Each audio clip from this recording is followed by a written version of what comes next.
আজকে শনিবার 15 জানুয়ারি। আজকে থেকে শুরু হচ্ছে ঢাকা আন্তর্জাতিক চলচ্চিত্র উৎসব এবং আমরা এখন আসি পাবলিক লাইব্রেরি।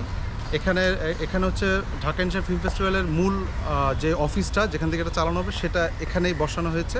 তো আপনারা দেখছেন যে পুরো জায়গাটা বিভিন্ন ফিল্ম মেকারদের ছবি দিয়ে ওয়ার্ল্ডের যারা বিখ্যাত ফিল্ম মেকার সর্বকালের তাদের ছবি এবং তাদের সিনেমাগুলোর তথ্য দিয়ে পুরো এলাকাটাকে সাজানো হয়েছে।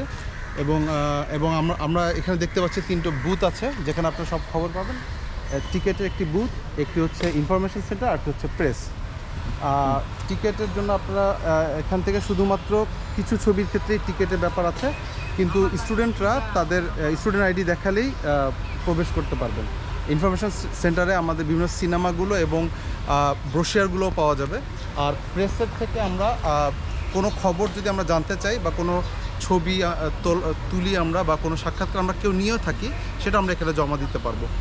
আর ভেন্যুর মধ্যে হচ্ছে আপনার পাবলিক লাইব্রেরিতে অডিটোরিয়ামে তো দেখানো হচ্ছেই। আমাদের মূল অডিটোরিয়াম হচ্ছে জাতীয় জাদুঘরের মূল অডিটোরিয়াম এবং সুফিয়া কামাল অডিটোরিয়ামেও এটা দেখানো হবে।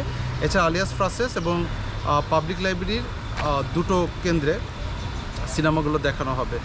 সারা পৃথিবী থেকে প্রায় 200-র মতো ছবি চলচ্চিত্র প্রদর্শিত হচ্ছে এখানে এবং এটা চলবে আগামী 23শে জানুয়ারি পর্যন্ত।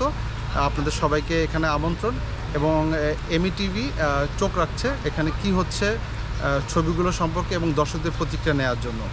আমি এবিটিভির পক্ষ থেকে আমি বলছি আসিফ রহমান সৈকত এবং ক্যামেরায় আছে অঞ্জন।